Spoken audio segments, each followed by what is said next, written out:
प्रेम भक्ति का प्रचार करने का निश्चय किया। वे अपने पितरों के पिंडदान के बहाने गया आए। वहां श्री ईश्वरपुरी भी उपस्थित थे। विष्णुपाद स्थान पर दर्शन करते समय महाप्रभु मूर्छित होकर गिर पड़े और देवलोक से उसी समय ईश्वरपुरी वहां पहुंचे। चेतना लौटने पर महाप्रभु ने उन्हें प्रणाम किया।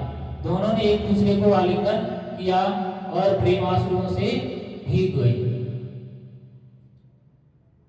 महाप्रभु बोले, आपके चरणों के दर्शन से मेरी गया यात्रा सफल हो गई। गया में विष्णुपाद नामक एक स्थान है। वहां पर चैतन्य महाप्रभु जो है वह दर्शन करने गए थे। अर्थात जो गौड़ी वैष्णव परंपरा के भक्त हैं उनके लिए एक पवित्र तीर्थ स्थान भी है। वहां पर जाकर हमें दर्शन करना चाहिए, क्योंकि वहां पर दो महान वैष्णव भक्तों का मिलन हुआ था। वैष्णव भक्त नहीं बोलना चाहिए भक्त और भगवान का मिलन हुआ था। क्योंकि चैतन्य महाप्रभु जो है स्वयं भगवान श्री कृष्ण है, लेकिन वो लीला करने आए हैं, भक्ति सिखाने आए हैं। इसलिए उन्होंने ईश्वरपुरी को अपने गुरु रूप में स्वीकार किया।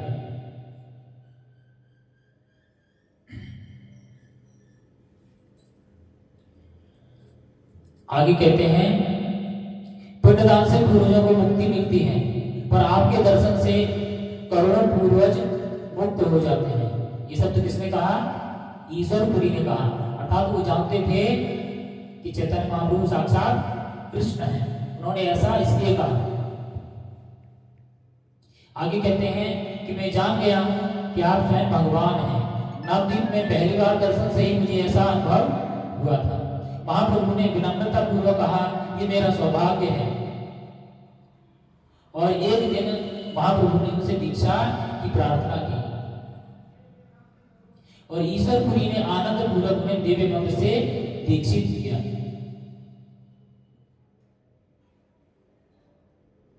इसके पश्चात महाप्रभु ने गुरु सेवा का आदर्श स्थापित किया। स्वयं भोजन बनाकर परोसा, चंदन लगाया, माला पहनाई, उन्होंने सिखाया तो गुरु सेवा ही भक्ति का द्वार है। अर्थात ईश्वरपुरी और चैतन्य महाप्रभु की जो कथा है अभी इस समय, उससे हमें क्या शिक्षा लेनी चाहिए?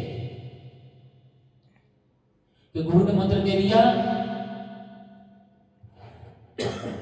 शिष्य ने मंत्र ले लिया, अब गुरु अपने घर और शिष्य अपने घर, ऐसा नहीं होना चाहिए।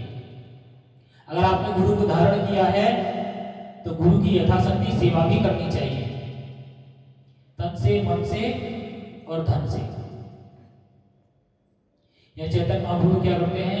अपने गुरु की सेवा के लिए उनके लिए भोजन तैयार करते हैं,